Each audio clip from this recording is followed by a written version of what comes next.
Hello, everybody. Thank you for joining us tonight. Oh, I love it, Dave. No slow fade out of the music. It was just cut. Let's get right to it. Thank you, everybody, for joining us. It's 7 o'clock. We're just waiting for a couple more people to arrive, and then we're going to get started.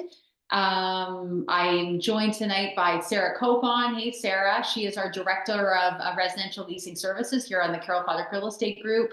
Bryan Rubin, who's going to be our guest speaker. And Bryan, I'll come back and introduce you again shortly. And then, of course, Dave Tangana, and he is in the downstairs level of our office. Dave, do you want to show yourself? Everyone always asks me, who is Dave? I love it, but he's got a virtual background. The basement of our office doesn't look like this, but it's Dave is upstairs, Dave is downstairs, I'm upstairs, Sarah's in the office, and yeah, we're gonna get started. Do we have a audio issue? I can hear from Kathy has a question about not being able to hear us very well. Is that better, Kathy? Can I just get someone to jump into the chat? Can everyone else hear me? With my funny jokes? Okay, awesome. Orlando Sousa can hear me. That's great. Thanks, Orlando. All right, guys. So we have a pretty busy schedule tonight to talk about stuff. Landlord-tenant law, super exciting. So first of all, if you don't know already, welcome everybody. I am Carol Foderick, and I am here at the Carol Foderick Real Estate Group in Toronto at our office on Kingston Road. We are here to talk tonight about residential landlord and tenant law, specifically as it's applied here in Ontario. So first, I want to thank everyone for being here tonight, including our panelists, but most especially all of you, our clients, for attending tonight. I realize that there are like 1,000 things that you could be doing right now that are more interesting than learning about what is usually considered a pretty dry and sometimes maybe even a little complicated subject matter. But tonight's topic is such an important one. Most of us at some point in our life will either find ourselves as a landlord or as a tenant. Usually almost all of a tenant. It's part of a season of life that most of us go through. But all of us, every single person on this call knows somebody right now who is currently one or the other. And you also likely know somebody that's facing a challenge in this space. So I'm really hopeful that this information is going to be helpful to you tonight and you're going to be able to share it, because there is so much misinformation that circulates about this topic. And I think understandably so. We get a lot of our information about residential tenancy law from the internet, from television, from friends, from family who may be misinformed about what the law is or what the law is now. Not a lot of times this information is not specific to Ontario, and this is why we've brought in an Ontario specialist to speak to us specifically. We're here tonight to cut through all of that and just give you direct answers to your questions. This seminar tonight is the most recent in our ongoing series of educational sessions that we at the Carol Foderick Real Estate Group host for our clients. Hopefully you were able to join us earlier in the year for our Wills in the States presentation. That was the most recent one. We did an investor seminar. We did a first-time buyer seminar, understanding the mortgage market. Earlier on, laneway houses and garden suites. And I think we did one early in the year about RSPs and non-real estate investing. All of the things. We host these seminars because here in our office, we pride ourselves on finding ways to show up in service to you at every opportunity, even when you are not involved in a real estate transaction. It's just another way that we hope to exceed your expectations and continue to show up as one of your trusted advisory circle. And so whether you're a tenant or a landlord joining us here tonight, I hope you'll leave with the information that you need to make a good decision about whatever situation you're facing right now. And as you probably know already, you'll be getting a follow-up call from the agent on my team that invited you this evening. And just to see if there's anything else we can do to be of service to you at this time. We are always so grateful and so receptive to your referrals and your questions about anything real estate related.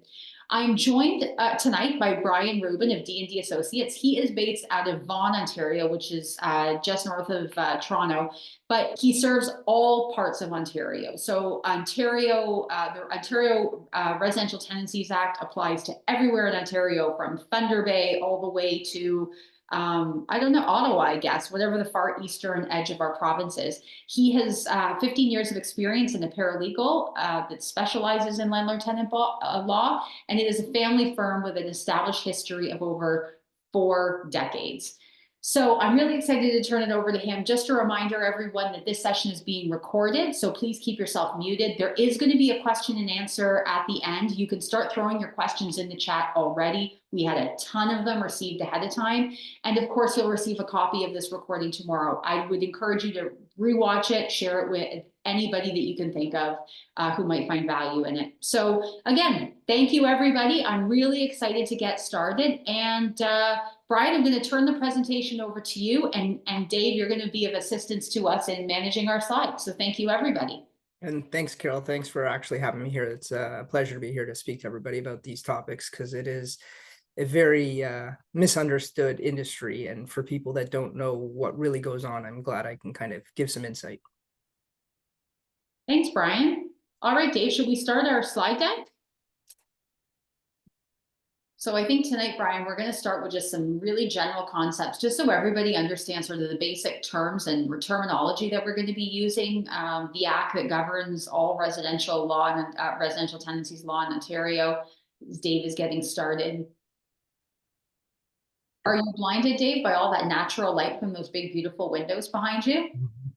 I always love, this is my favorite game to play, is who has a virtual background and who has a real one. So Bryan, I love that you're going with the fogged out, the faded out. I don't want you to see what my living room looks like. I'm in the basement, had a baby, losing space. I love it. We just need to hear the dog barking in the background, or one of your kids to make like a cameo. No, she's asleep. We're good there. Wow. Next month's seminar will be how to get your kids to sleep by 7 o'clock at night, because I haven't mastered that one yet. Call my wife a sleep doctor, I think, but I did not have anything to do with it. And that's why Sarah's at the office, because her kids aren't asleep either. So, Dave, are we good? As we work through our technical difficulties, Bryan, why don't we just get started? Why don't we? I'm sorry? Yeah, we have our slides already showing. Do we have our slides? I'm not sure I see them. Can anybody else see them? Perhaps I can't see them. I can see them. Okay, great. So maybe go back one more, Dave, maybe. So I think this is where we were going to start, Carol, with just sort of giving a brief understanding of the Residential Tenancies Act. And I really want people to understand about the act is it's in place to balance the fairness between landlords and tenants. While it can be, seen as one-sided or more favorable to one party or another, it really isn't. It really does balance fairness.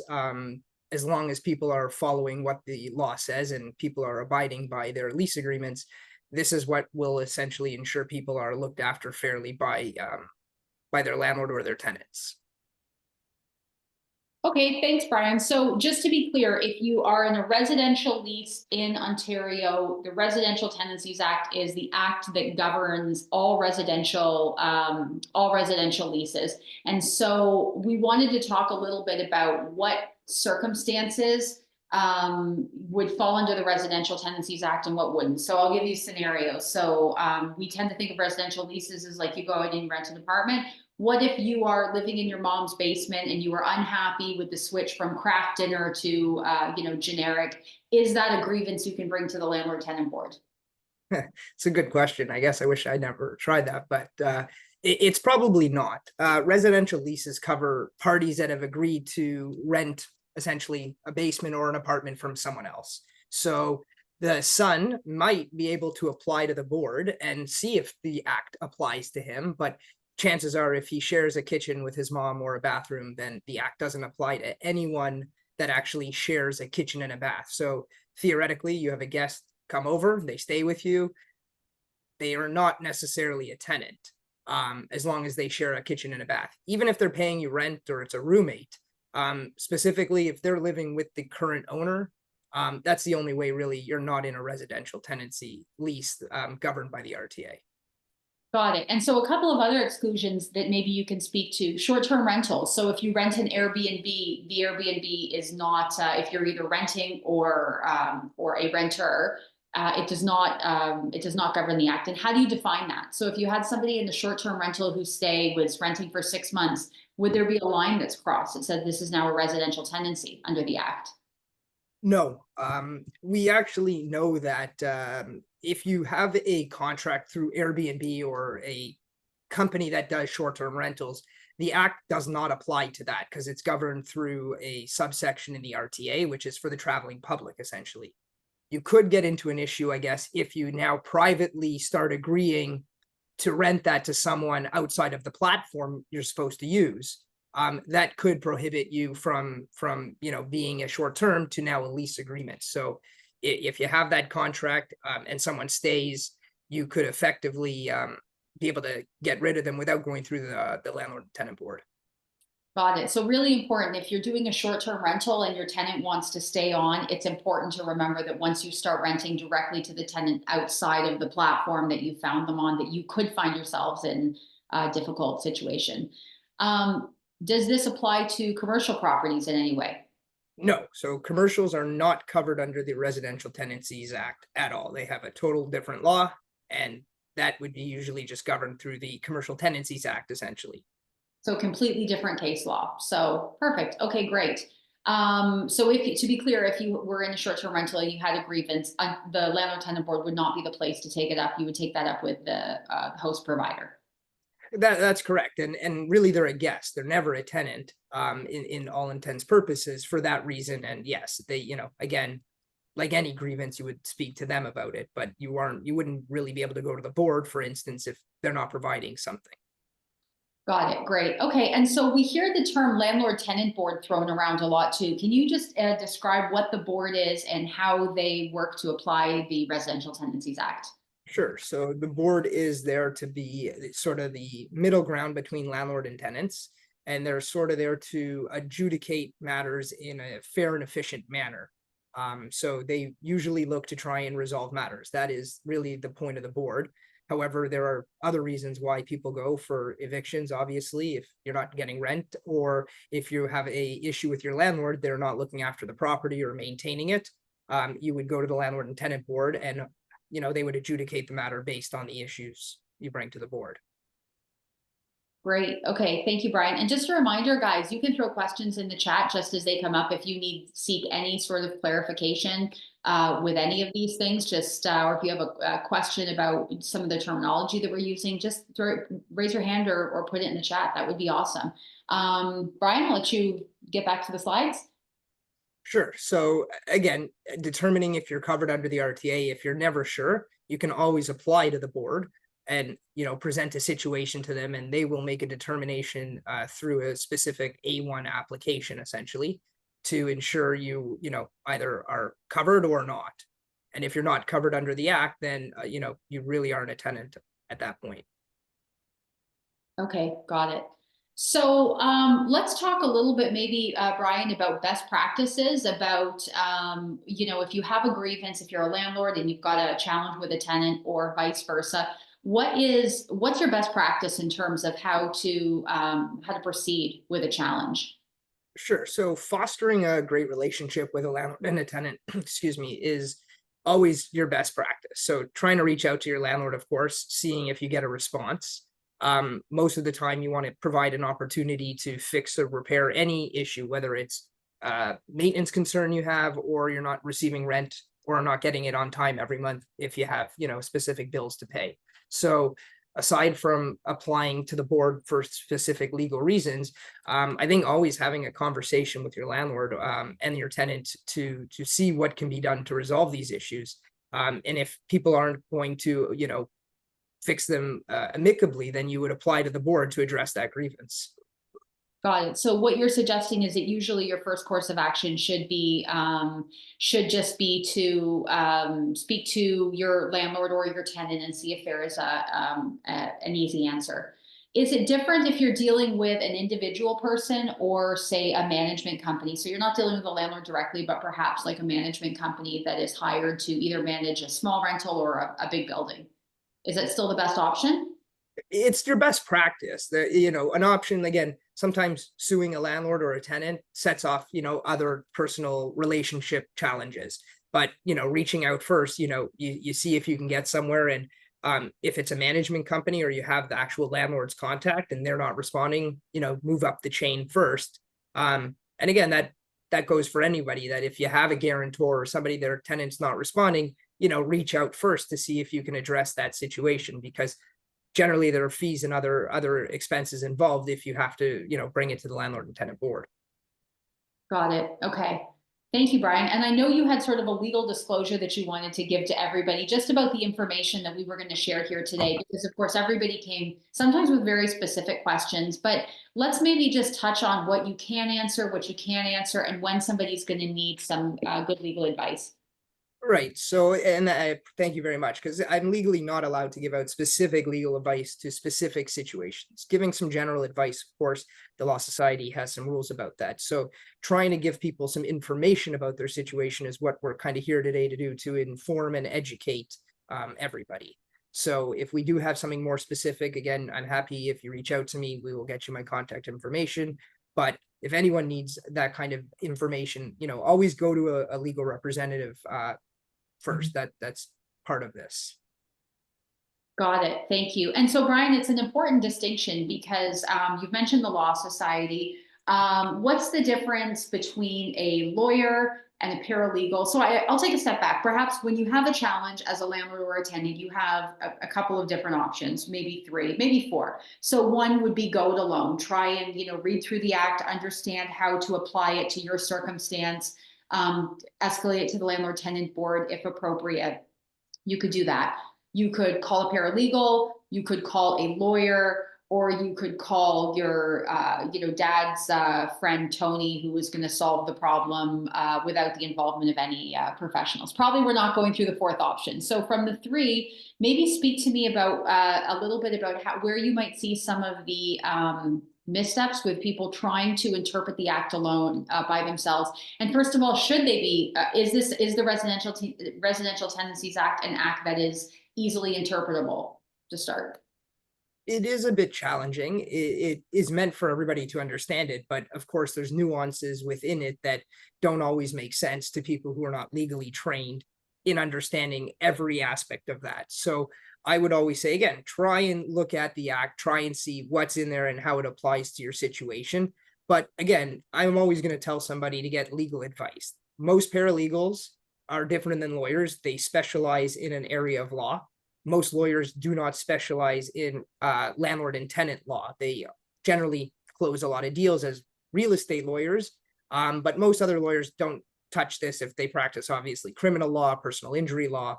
So it is a really niche market. And usually what you may find is a lawyer that does deals for you may give you their opinion or how it works, but if they're not trained in the RTA specifically, you have to be careful. So that's the difference with the lawyers and a paralegal, is paralegals are generally specifically doing this area of law.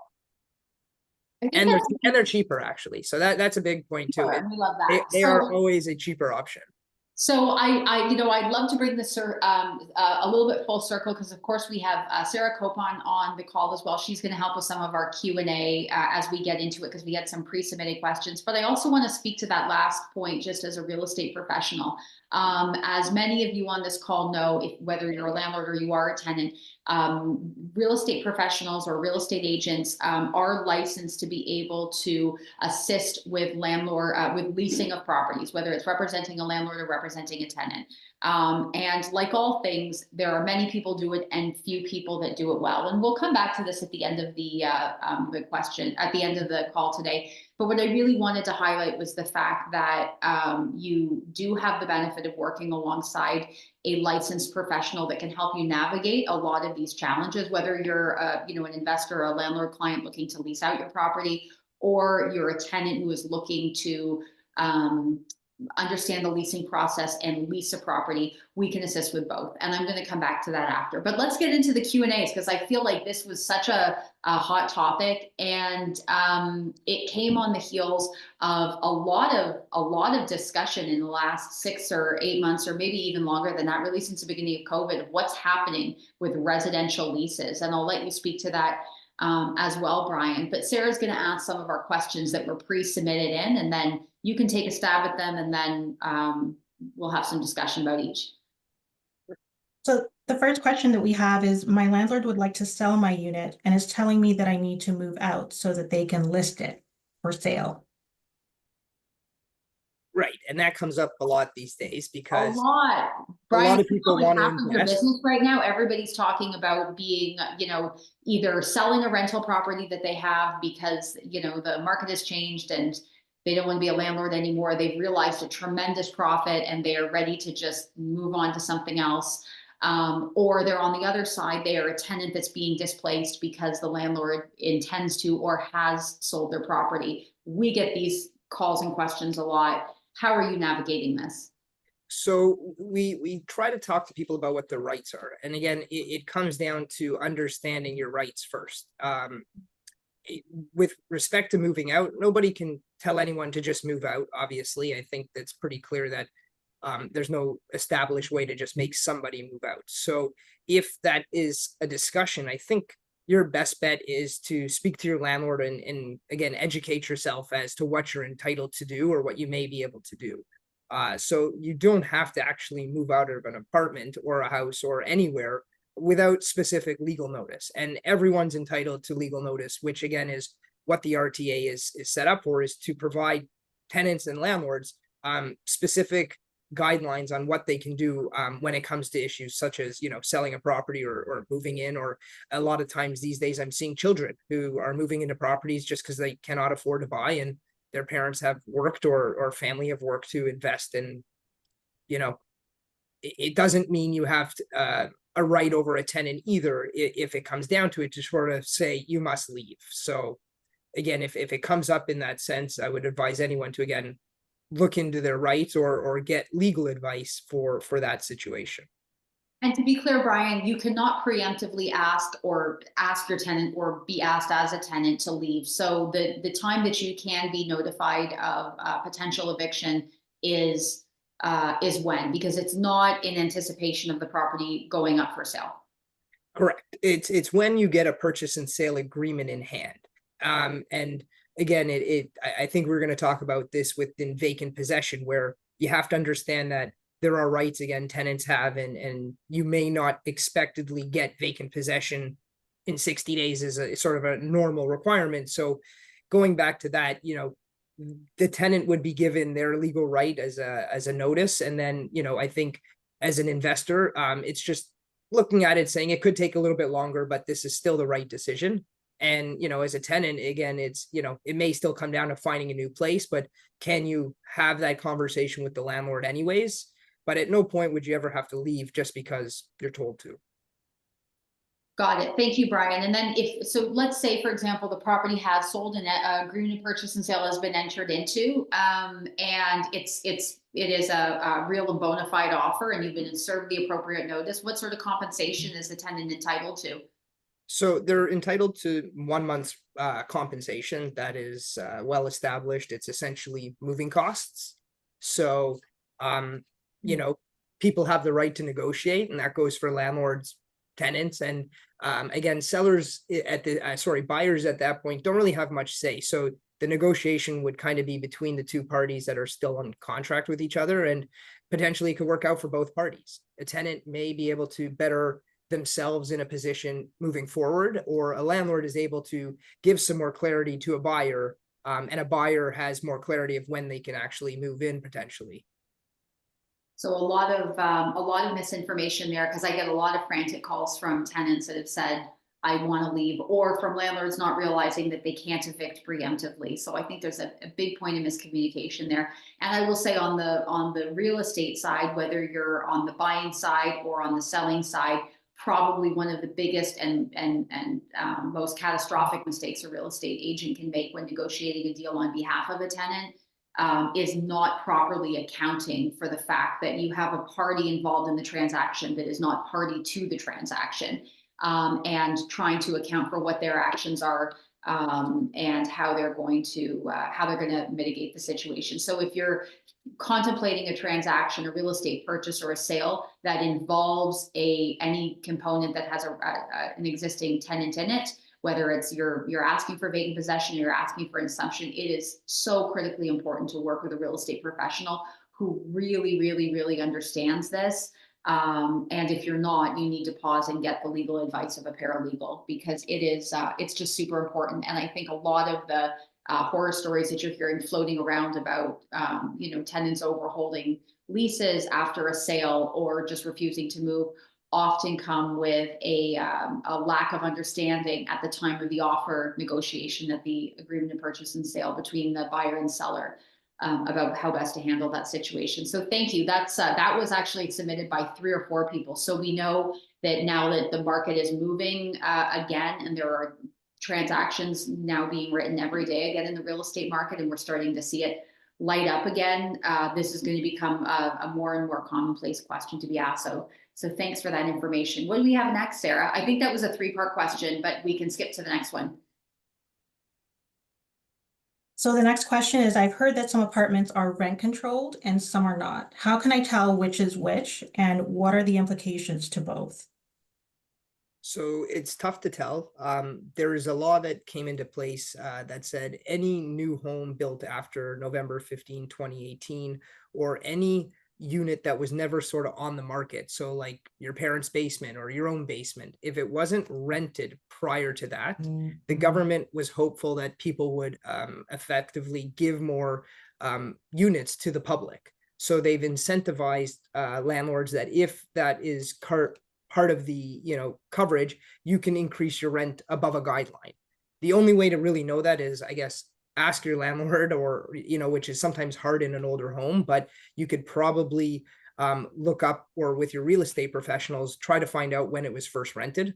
But you would generally know if the building was built after 2018, that's going to tell you right away that they are not rent controlled. It's not going to say it anywhere in the MLS listing, and it's definitely not going to be told to you when you move in about what happens later. So I think the most important thing is, knowing the age of the building, or will give you an idea of whether or not. And that's something, again, your professionals can pull up, I think, really easily to find out simply when was this building built. Super important, Brian. And this is something that we talk about when we're representing, especially tenants, why the age of the building matters. So you're out on a rental search, you're looking at rentals on Craigslist, Facebook Marketplace, viewit.ca, MLS, all the places. You are navigating showings, by yourself. You go into 2 buildings side by side. One has a little bit of a nicer kitchen and a nicer view. You decide to go with that one. And you find out a year later that the building was not rent controlled. What happens, Brian? You'd have to, I guess, argue that and bring that grievance to the board. And I guess the board would have to make a decision as to whether or not it is rent controlled, with, I guess, evidence. It is a bit of a tricky one because, I guess, unless it's a rental unit or a building, you kind of know that. But if it was someone's home, or if it was recently sold, it may be difficult to tell. And the only way to know is bringing the grievance to the board to determine whether or not they believe that is, under rent control or not. So to be clear, if you're renting a condo in downtown Toronto that was built in 2020, which a lot of our housing stock in downtown Toronto, as an example, is newer than November 2018, these are not rent controlled units. And so the implication there is that you may receive a rent increase notice that far exceeds what the allowable annual increase is as set out by the board. I get these frantic calls from clients who say, my daughter signed a lease last year. Now she's being told that the rent is going up $500 a month. This can't be legal, can it? What you're saying, Brian, is that in some cases it can be, and people need to be aware of that going in. Yeah, that happens a lot, that tenants, I get it. It is a really tight market. People are having to offer 6 to 12 months of rent. So sometimes you don't really think about the age of a building when you get that rental. But come that 1 year, anniversary, if it is not rent control, then the landlord's kind of in the right to raise it the market rent. So it could be a lot more than 500 even. So sometimes, again, fostering a great relationship with your landlord, even if it's rent controlled, it's better to have a good paying tenant, of course, that wants to be there than someone who may take advantage of the legal system, perhaps. So if you're able to, my apologies, if you're able to, work out a reasonable increase, you may end up finding yourself having to look for another place. So if you're able to work with your landlord at that point, if you're going to have to move and you take that into consideration and you look at what the market is, there still might be some room to have a good relationship and the landlord will work with you. But it's a right our government's given landlords and investors and people who want to get into this business a way to, again, recover costs. Of course, the housing prices are pretty high at the point people were buying, especially in 2020. And then with the added, interest rates, it's allowed people to continue to at least cover these units, because if they didn't, most investors wouldn't be able to afford them. So this is a great thing for people who do want to invest, to understand like they are going to probably always get market rent for what they're entitled to. Yeah, thank you. And so to put the shoe on the other foot, because we're looking from it from a tenant's point of view, from a landlord's point of view, because I know we have investors on this call as well too. It may be from a real estate acquisition perspective, it may make sense to consider units that were built after November 15th, 2018, because it allows you greater control over your cash flow. And so if the market value dictates that you can raise the rent $200 that year, it does give you a little bit better control over the asset and making sure that it stays profitable. So something that a lot of landlords are not aware of. And as you say, there's not a place on the Ontario Standard Lease to indicate whether it is or it is not rent controlled. So a lot of both landlords and tenants are unaware that this exists. So thank you for that. Sarah, do we have our next question? I've signed a lease that includes. Before we move on, Sarah, we've got a question in the chat. Is it the date when you sign the purchase agreement, the date of occupancy, or the closing date that determines the builder date? I think the answer to that, Bryan, you can corroborate this. It is the date of occupancy of the building. So if you bought a condo and occupancy was at post November 15th, 2018, that is the date. Is that correct? That's correct. Exactly. Yeah, when it was occupied, for the first time. So that's correct. Yeah. And that's more about even, like I said, other people's homes or basement units that, if you'd never rented it out or you had children and they moved on to university or on their own, it incentivized people to get what they wanted for that, to add stock to the rental market for investment purposes, or, opportunities for tenants to find alternative living, I guess, that could be affordable. And so as we talk about that, just on the side note, because I mentioned already that earlier this year we had done garden and laneway suites. Garden and laneway suites typically exempt because they would have all been built in recent years, or most of them would have been built in recent years. And it's one of the reasons why many landlord clients are looking to add density to their existing rental housing portfolio through brand new construction, whether it's adding another floor or an addition or a garden suite or a laneway house, because they are non-rent controlled units. So allows for great flexibility. So thank you. Sarah, sorry I interrupted you. Please, let's move on to our next question. I've signed a lease that includes things that I know are not legal in Ontario. Am I still bound to it? Oh, great question. Great question. So it depends what those things are. The Ontario Standard Lease, as most people would know or should know, is really the lease that the government actually says in the Residential Tenancies Act you actually have to sign with a tenant. So as agents or other people that are familiar with OREA forms, they're a great background, but it doesn't actually protect anybody to have that one signed. It's the Ontario Standard Lease. So some clauses in the Ontario Standard Lease you may be bound to, where previously, before the lease was put in place by our government, which is a requirement, things were illegal. You wouldn't have been able to enforce them. Now you may have a little bit more flexibility as a landlord or a tenant if you sign certain things within that Ontario Standard Lease that may not necessarily be found to be illegal, depending on what those clauses are. And that's where it would become a little bit more legal specific, I guess, is what clauses are we talking about. I think we'll get into the next one, but if it comes up with pets or insurance, that is something the Ontario Standard Lease would cover. Got it. Yeah, thank you. I think it's a really important consideration. When we talk about the Ontario Standard Lease, I think there's still a lot of misunderstanding around this. So maybe you can give us just a little bit of background. The Ontario Standard Lease was implemented several years ago. Bryan, you can share with us how long. I want to say it's maybe 5 or 6 now.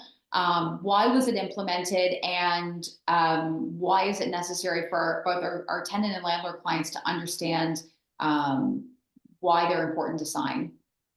Right. So I think the landlord and like the government found that it was better to have a standard lease, of course. I think it makes sense.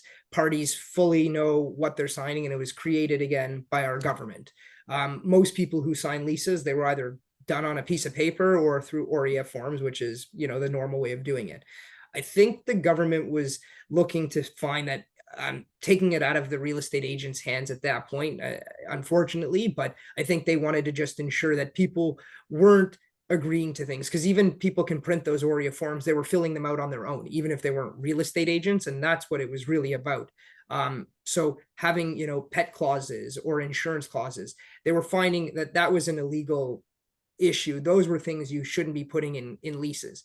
But they have found now with, floods and things like that, creating a standard lease, giving the parties the option to agree to anything in a sense, is a lot better than having people who don't really know what they're doing. If you're a tenant and you're not legally trained, you may not fully understand a lease. And as a landlord, you may be putting things in there that you're not bound by anyways. So this gave the flexibility for everybody to know, this is a standard lease that the government created. And generally, if there's yes and no questions in them, as most people see, those are found to be an acceptable form of acceptance. And so would it be a fair statement that if we have landlords on this call that are still using their like old school, 10-page document that they had typewritten up in 1989, and that's still their go-to, the lease that they're using for their rentals, that they should be pivoting to the Ontario standard lease, because is it enforceable? If they have a grievance to go in front of the board, what's the implication if you do not have the OSL signed?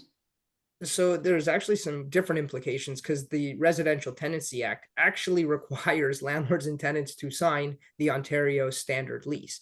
And some implications are sometimes tenants don't have to pay rent. Not that it's free, but they can sort of withhold rent until they get a copy of that standard lease signed. So that's really the reason why, you'd have it signed. Awesome. Thank you. So OSL, very important, guys, for both landlords and tenants. And I'll share with you, Bryan, it works on the other foot too. I had a client of mine call, and his daughter had signed a lease in, I want to say Waterloo, it was a university town, for her and 6 of her friends. And one of the friends wanted to back out, and they weren't sure that they were going to go forward.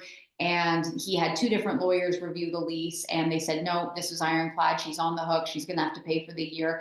And I said, this isn't an OSL. The law requires an OSL. And in fact, they were able to get out of a lease because it was not signed on an Ontario standard lease. So guys, and I realize there's probably nuance to that, and we're not going to go into the specifics of that situation, but I want to be clear, guys, the Ontario standard lease is the appropriate form that you should all be using.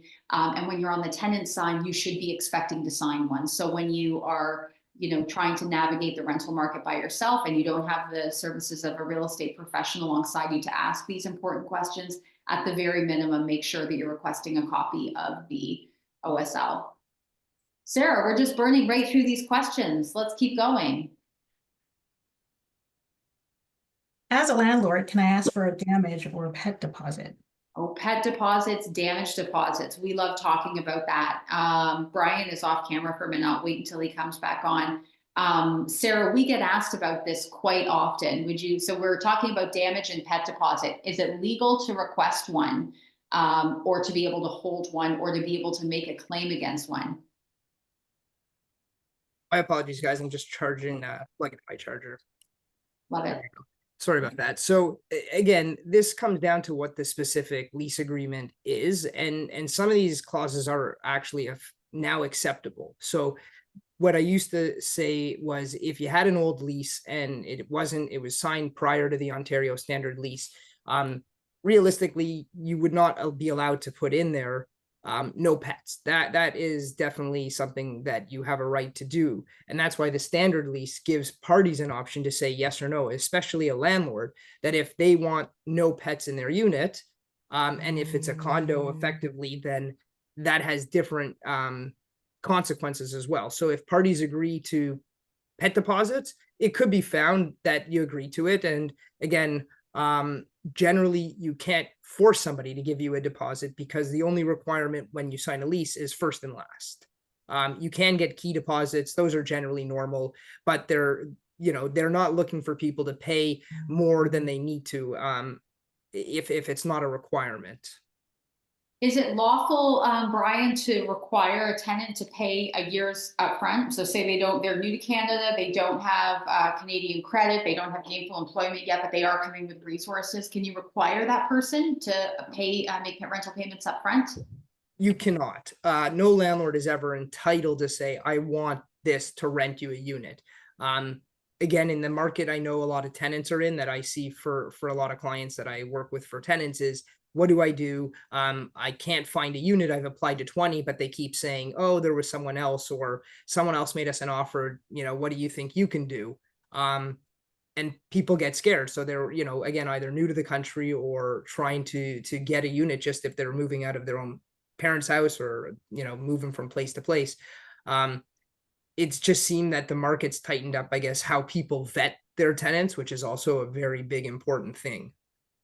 So you can't ask for it, but, I am seeing people are either offering it or sort of forced to offer it, because, they say that it's just, they have other qualified candidates, or they're just, not interested in this candidate. So. Got it. So not legal to require somebody to put it forward. Correct.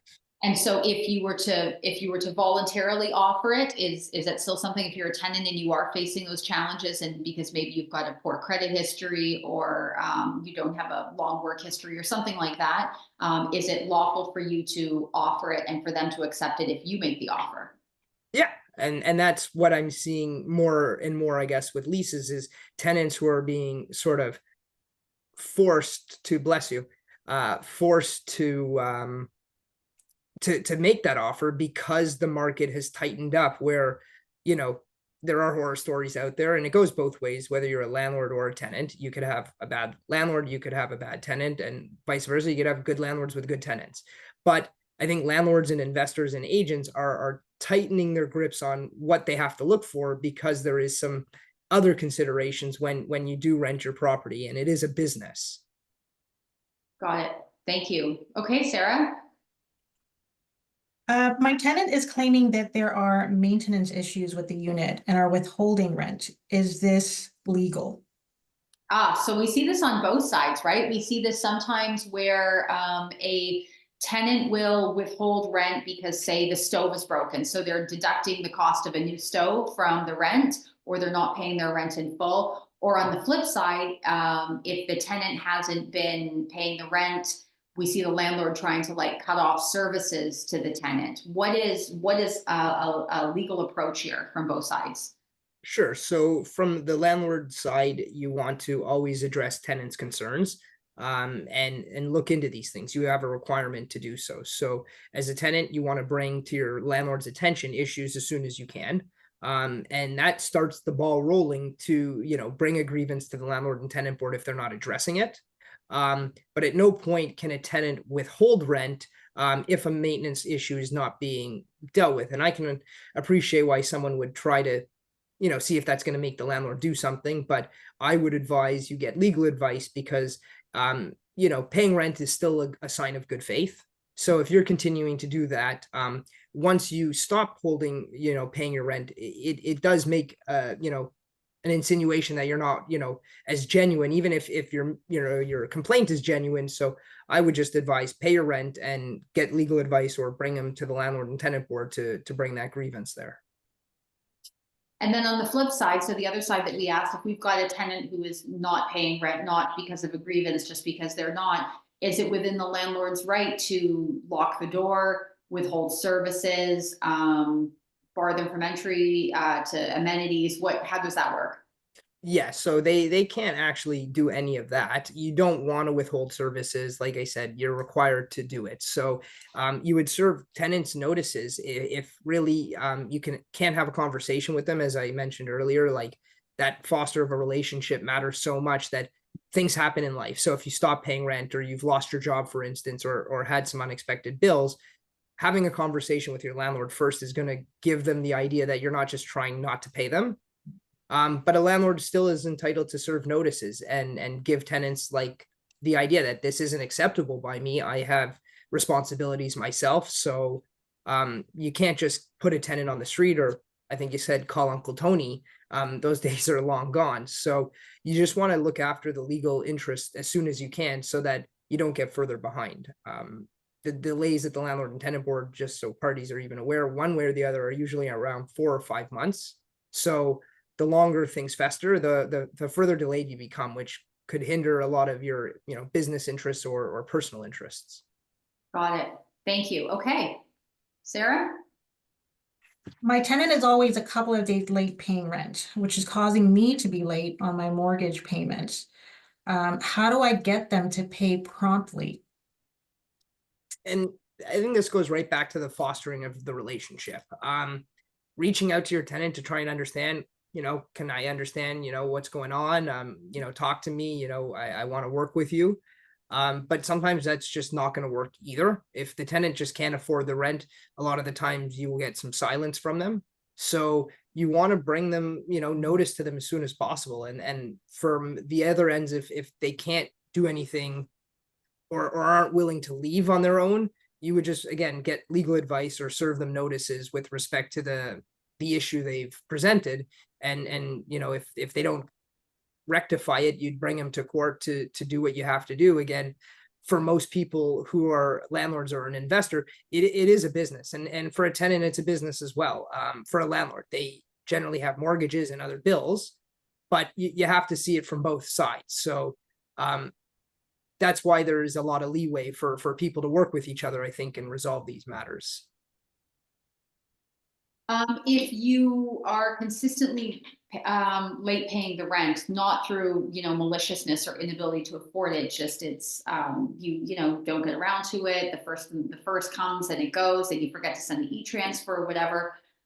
Is there legal repercussions for that from a landlord's point of view? Can they seek eviction for consistent late payment of rent? They can, and that's a notice you would provide the tenant. Granted, you can't just be 1 or 2 months. The board isn't really interested in somebody who's late 1 or 2 months in a row and is back on track. So the courts want to see at least a number of months, sort of about 6 or 8 months probably, of history that shows the tenant is persistently late. And again, the board would make a decision on what to do moving forward with a tenant. With someone, they can still order the tenant to save a tenancy to pay on time, or if they want, they can evict a tenant and allow the landlord again to have someone move in who is supposed to pay them on time. Got it. We've got a couple of questions in the chat, and one of them was going to be addressed momentarily, but I want to ask specifically about garden suites. So I am renting a house. They are the landlord. On the lease I stated they can have access to the backyard. However, now I want to build a garden suite. How do I go about it? So if the rented premises includes the backyard, does the landlord have the right to sort of, for lack of a better term, take it back or take part of it back in order to create a new rental dwelling unit? So again, that would be a specific situation, which I think somebody would have to, again, get some legal advice or address that legally. What I can say on the general portion is that similar to parking, depending on the backyard, it could be looked at as a service provided, and you are entitled to take back services as long as you provide the tenant with an abatement for what we believe the fair market value of that service is. So if a parking spot, for instance, is $100 a month and you don't want the parking there anymore or something like that, you would deduct $100 off the rent. If part of the rent included parking, that's how you would figure it out. Similar to this, if they're going to lose the enjoyment of that backyard that they had a right to have, how do they get accommodated for that? So they still could look at it that their enjoyment's been interfered with and ask the court to do something about that. But most of the time, if the landlord reduces the amount of rent they're paying because they're lost part of that rental that they're paying for, then they wouldn't have to do anything other than reduce rent. Got it. Okay, fair enough. There's another question from Katisha, but I'll come back to that because I think we have a question that speaks to it. Sarah, what's next? Bryan, you already touched on this a little bit, but I have a pet want to get a pet, but my lease says no pets. Is this legally enforceable? What if I live in a condo? So if you do have an Ontario standard lease and the parties went into it with a no pets allowed, then that's really what it comes down to.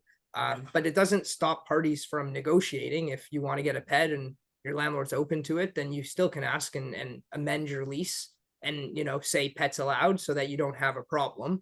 I think the last thing you want to do is bring it in and then have an issue come up later. So again, fostering that relationship, if you have a good one, and the landlord, you have a, you know, a long-standing relationship, your landlord may be open to it, but you have to understand again what you've signed to begin with. And that's kind of, as a business standpoint, what the party should expect to get. If it's on an older lease, you may be able to do something about that. If it was prior to the Ontario standard lease, if it went into effect, you might be able to argue you're entitled to a pet. And if you're successful, as long as the pet is looked after, generally that'd be a successful reason to have a pet. Now, what if you're in a condo? Yeah, I was gonna ask, what if you're in a Yeah. condominium building where the condominium rules and regulations in that particular building preclude all pets or a pet that meets the specifications of your pet?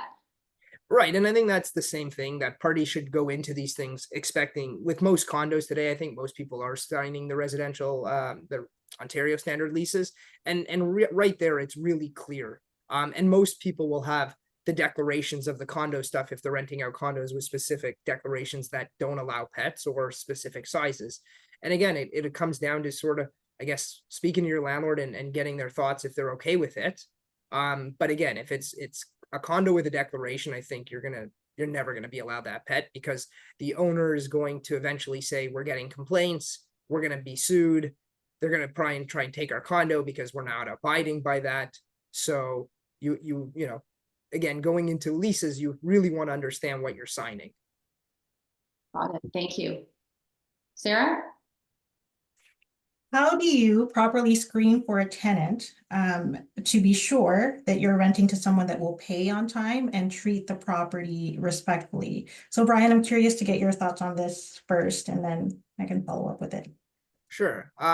So that's a very good question these days because of the amount of fraud that's truly out there. But, you know, competing with everyone else as another tenant, you want to ensure that you're giving either your landlord as much information to vet you that shows you're the best option for them. And for a landlord, it's doing everything you can to vet that tenant. I would put this back to Carol, actually, because really you want to work with a professional. I don't do a lot of vetting, mostly property management companies would, or agents. You know, outside of looking at credit reports and that, you are taking a leap of faith at some point. But Carol, what about you? What are your thoughts? Because I know. Yeah, and actually I'll turn it over to Sarah, because as our Director of Residential Leasing Services, it's Sarah's responsibility to vet our tenants. And in any given week, she might be vetting. We'll have about 15 leases on the market at any given time, which means Sarah's inbox is always full with incoming tenant applications.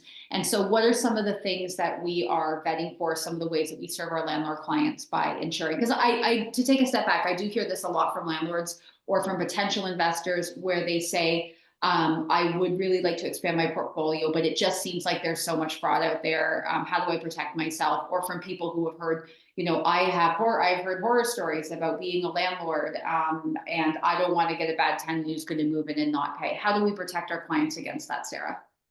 Well, we're really looking to see that the information that is provided to us in the rental application and the offer are true and accurate. So we scrutinize every document. I call all the employers. I call landlord references, personal references, and make sure that the employers are in fact real companies, and make sure that the landlords are in fact the owner of the property they say that they live in.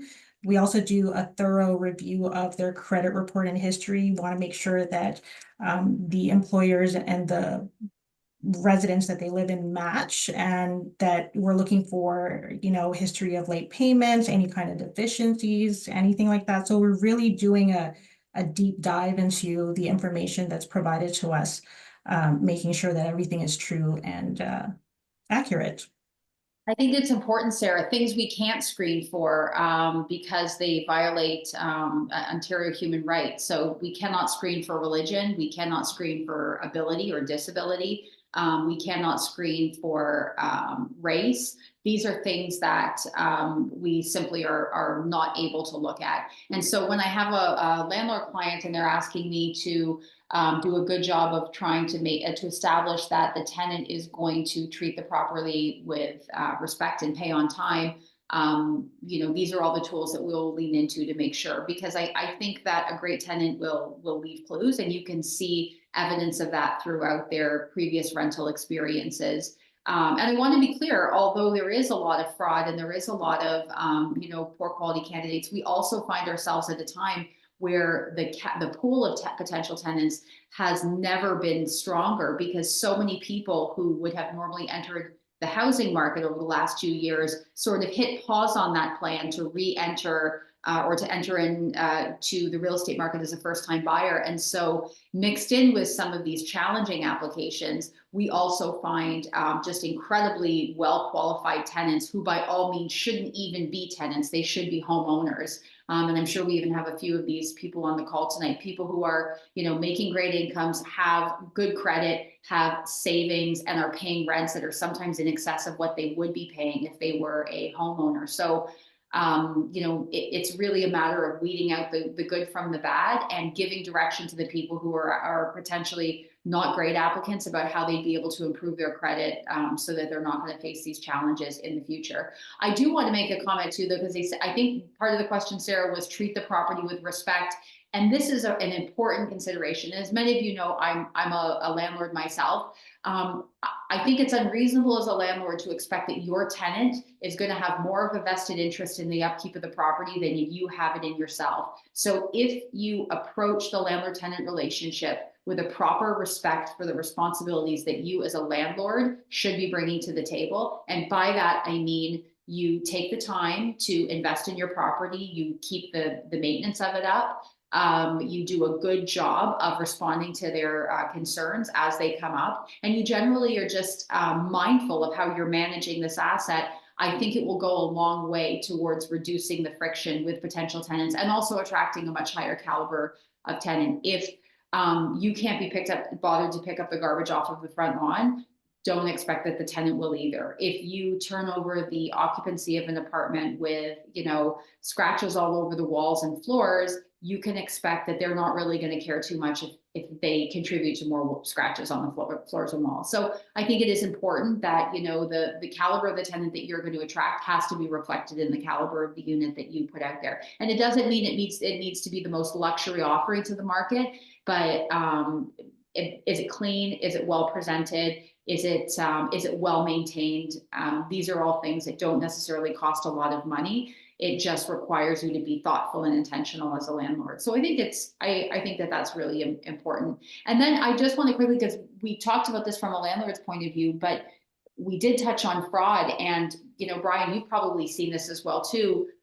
We are now in a climate where tenants are being defrauded left, right, and center as well. So we should talk quickly about just how to protect yourself against fraud from the tenant side, because not a day passes that I don't hear a story where somebody has misrepresented to be a landlord and has taken money from potential tenants. So do you have best practices, Bryan, just anecdotally in terms of what you've heard about if you're a tenant and you're going out to lease without the assistance of a real estate professional? How would you encourage people to vet landlords to be sure who they say they are?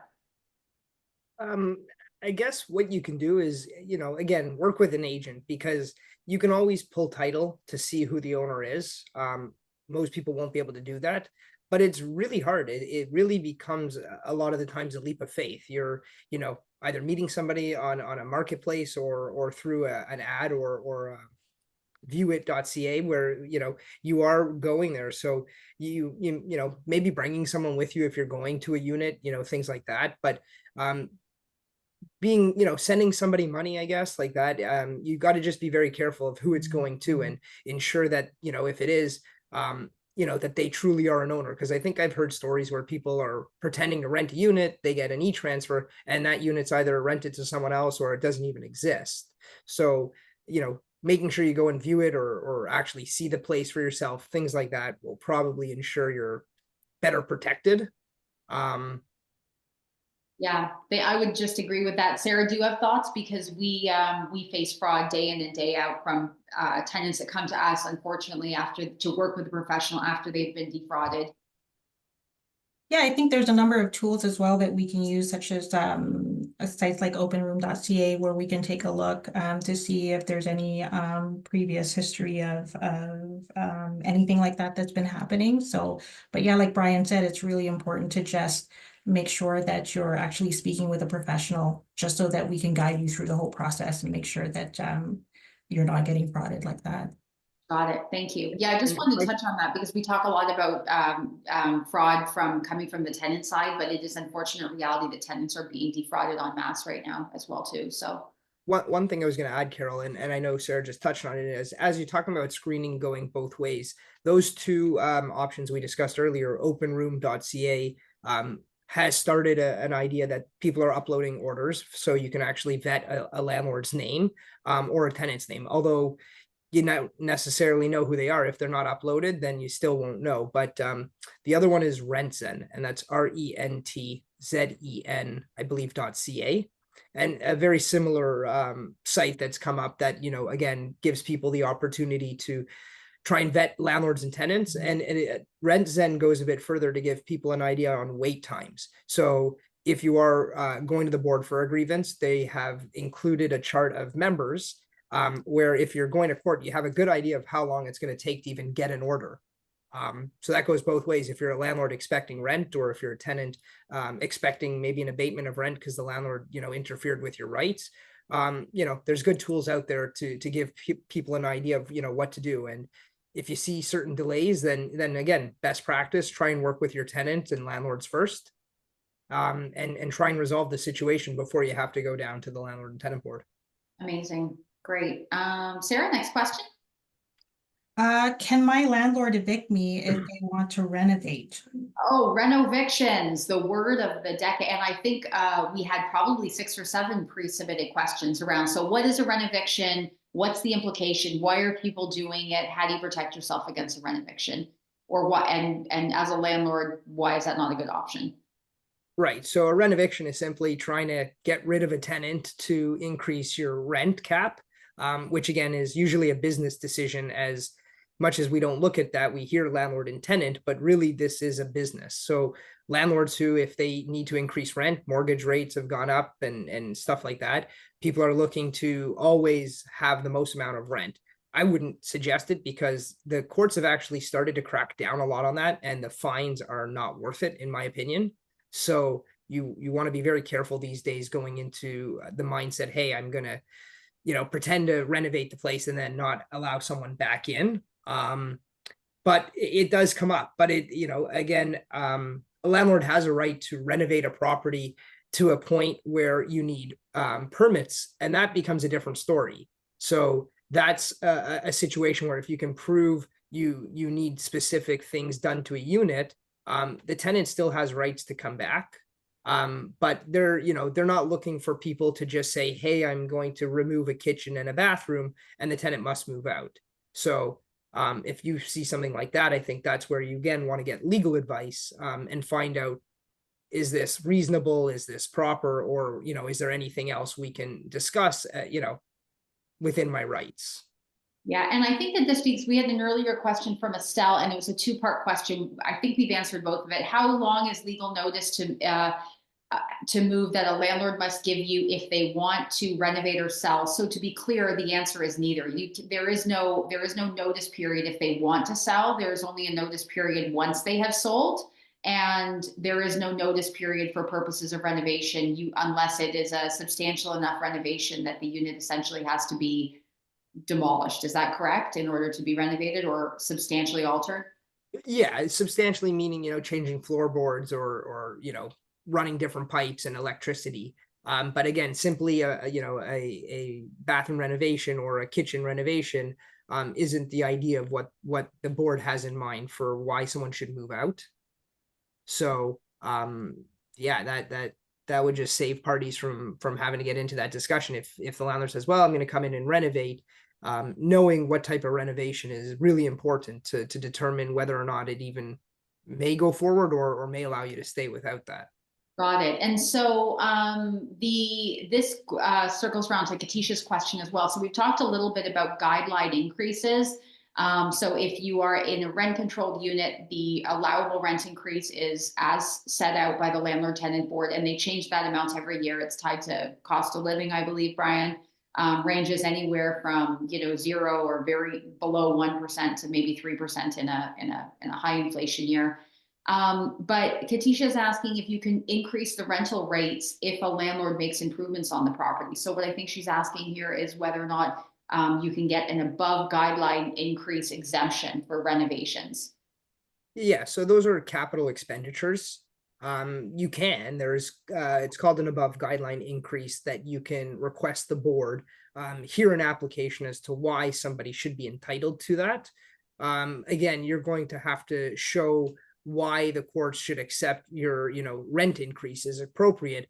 That will depend on how much money was spent on the property for a capital improvement. So depending on how much money you spend is dependent on what the board may give you as a rental increase rate. They're generally seen for 500 suite buildings. They're meant for people who are spending hundreds and hundreds of thousands to millions of dollars on their properties. So spending 20-odd thousand or 50,000, while it may be a lot of money, I'm not sure the board would find that that's worth a high increase. Even if it is, if you have one tenant, the amount you're going to increase your rent is a few percent. So you're not really going to get that money back in a long period of time. And the reason it's meant for the big buildings is 500 people paying you a little bit more every month adds up more than one person or a few tenants. So you have to really spend quite a considerable amount of money to have a reasonable rent increase above the guideline. Got it. And so before we move on, I think we have one more question. Is that right, Sarah? We do actually. We have a couple of questions in the Q&A chat. I'll go through this one. We've got a question. Is there a way to sue a tenant after they have vacated the unit but have caused significant damage on the way out? What recourse does a landlord have? So I guess what is significant damage versus normal wear and tear? Because there is an expectation that the unit is going to have wear and tear. And so how does the Landlord Tenant Board qualify significant damage versus normal wear and tear, which is allowable? Right. That depends. I would say this is a big thing. I would tell all parties that, you should always be looking after your investment or your home, whatever it is, but you want to try and do inspections, because the hard part about suing someone after they move out is you need to know where they've moved to. You have to have a current living address to sue a tenant. So if you only find out after and you haven't sort of inspected the property, or even if you did, the hard part is that kind of time frame between when you see the damage and if they're already gone. So if they are gone, you can still sue them. You have up to 1 year to bring a claim to the Landlord and Tenant Board. Small claims court does not hear cases that have to do with landlord and tenant relationships anymore. They used to, but the board has now taken over all aspects of landlord and tenant issues. So if you have the current address for the tenant moving out, which doesn't always happen, you have a right to sue them for that damage. If it's, again, considerable based on pictures and evidence, if there's holes in the walls or broken doorknobs and stuff like that. But again, as you said, normal wear and tear for, people hanging a TV these days, I think that's normal wear and tear for the most part, except for, excessive damage. That would be different, but you have to know where they move to sue them. So it's, again, not always easy. Got it. Okay, Sarah? I've signed a 1-year lease, but I want to move early because I'm looking to purchase a home. Do I have to stay for the full lease term? What are my options? Great question, because this is an environment that we find ourselves in now. 2 years of tenants that have deferred purchasing because they were apprehensive about the market. The interest rate climate is changing rapidly. We are seeing a surge of buyers starting to filter back in to the home ownership market. With the expectation that probably with this next rate decrease that the floodgates may break and we may get a huge surge of buyers back. This is going to mean people leaving their leases earlier than perhaps they had initially thought. What's your thoughts on that, Bryan? Yeah, so this again circles back to, I think, the fostered relationship you have with your landlord. You do have obligations, both landlord and tenants. So if you're under contract for that time period, everybody expects to carry out those conditions. Talking to your landlord, explaining if you're, young and you're old and you want to, get out of the unit and purchase something, then I think talking to your landlord first is your best option. You do have rights under the act, again, when it comes to assignment or subletting a unit. But again, landlords have rights to acknowledge who may or may not move in, and there is an obligation to address that through the proper form. But again, if you do want to get out, other than getting legal advice, I think having the conversation, you may find that your landlord is happy to let you leave, or you may find that your landlord wants you to abide by specific terms of a lease. And again, I think that's where having a good relationship, you may find the landlord is happy to have you go and congratulate you in that terms, or may say, you know what, I'm not doing anything, but you can do, you have rights to try and get out of it. So I would always have that conversation first, no matter what. So exercise your right to assign the unit, which means find somebody to take over your interest in the unit, and the landlord cannot unreasonably withhold approval of that. That's correct. And again, or the landlord can find somebody, but the legal background behind that is mitigating losses, so that as long as nobody's out anything, then that's the way it should transpire. But yeah, if you have a good relationship, you're going to know from your landlord what they're happy to do or what they're looking for. If you're looking to, again, purchase a property or get out of the lease for whatever reason, you need to move out of the town or the country, knowing what your landlord's willing to do first, I think, goes a long way.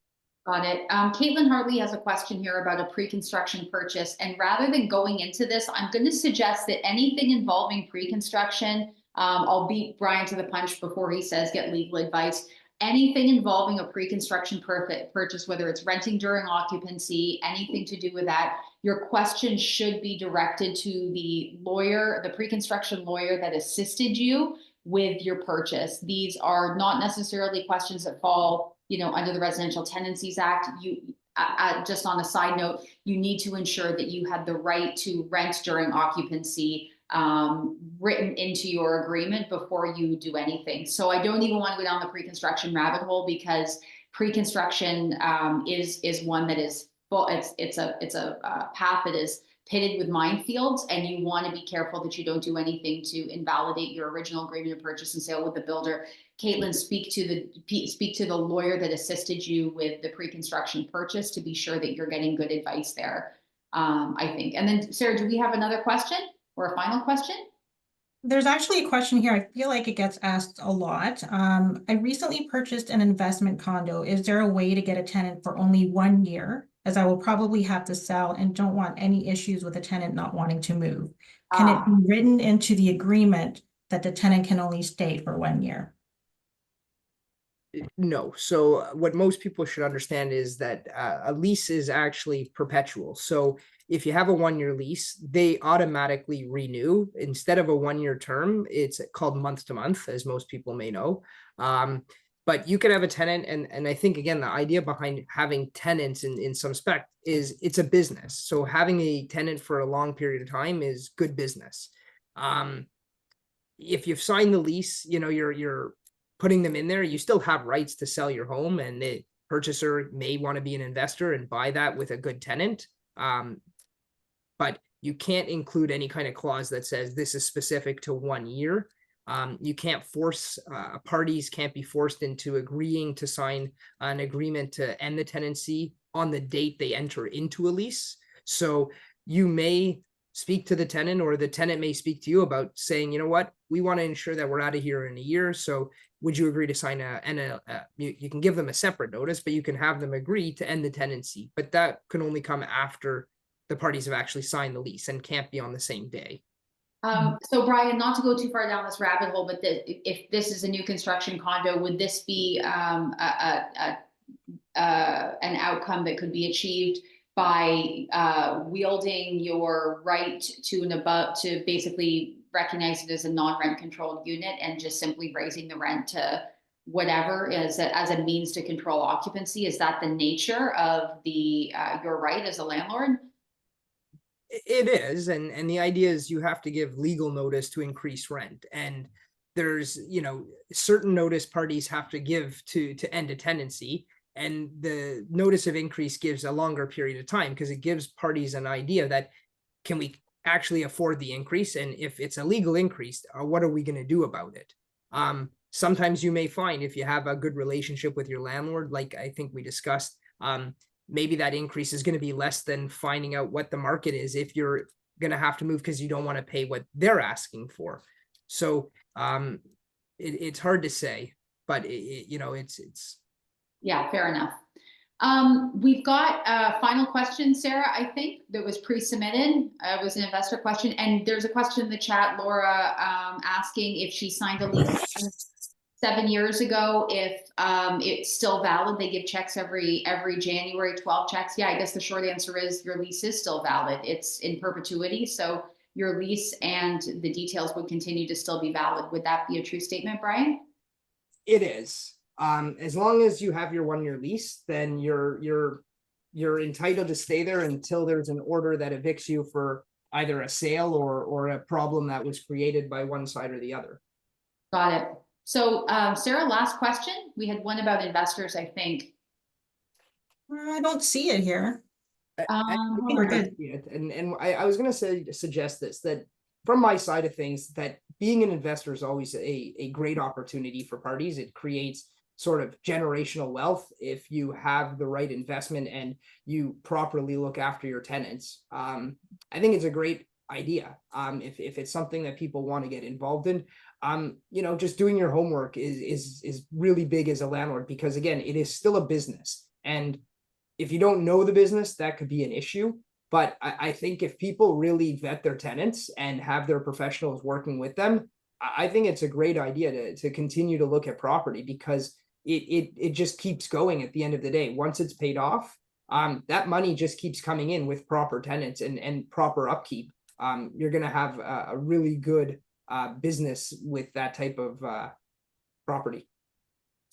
Yeah, thank you very much, Bryan. I appreciate that. And thank you everybody for the questions. This has been super informative tonight.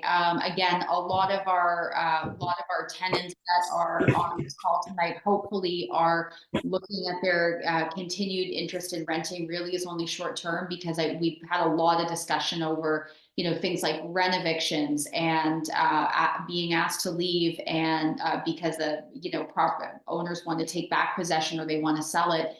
It's important to remember that the only way to control your housing scenario is to really own the roof that you live in. And I'm of the belief that it is a human right that every single person should have the right to own the house or own the roof that they live under. And it's been the great honor of mine and all the agents on my team to be able to work towards achieving that with our tenant clients every single day, helping them realize and achieve the dream of home ownership. So, but I hope everybody has found this session super informative today. To be clear, Bryan, if you have a residential tenant matter anywhere in Ontario, you can be of service because the Act is applied the same regardless of where it is. We're going to put up a slide and we'll include the contact information for yourself. And I want to be clear, Bryan, I have a lawyer in the family and I do still use your services as a paralegal because the paralegal practice of the implication of the Residential Tenancies Act is super important. It's specialized, and it's why we rely on professionals like you to be able to navigate circumstances that we don't necessarily have a detailed understanding of ourselves as landlords or as tenants. So I'm grateful to you tonight, sir. If people have questions, they can reach out. Again, you are going to be receiving a follow-up call from the agent that invited you to this seminar tonight. I hope you have found value here. And as always, it has been our honor and our privilege to be able to show up in service to you guys tonight. A quick question. Would you recommend being a residential landlord in this current climate? Thumbs up or thumbs down? Sarah, me, as 3 professionals that work in this space. Yes, I think 3 thumbs up from the panel. So there you go, guys. But thank you again, everybody, for watching. I hope it's been of service to you. And if there's anything that we can do to service you or anybody you know with anything real estate related, questions, information, we are always here to help. So thank you. I hope you guys enjoy the rest of your evening, and we will catch up again soon. Thank you, everybody. Thank you for having me, Carol, and I hope everybody enjoyed that. And if you do need anything, feel free to reach out. I'm happy to assist and guide people as best as I can. So thank you again, Carol. Thank you, Brian. I'm grateful as always. Thank you so much. Welcome. Have a great night, everybody.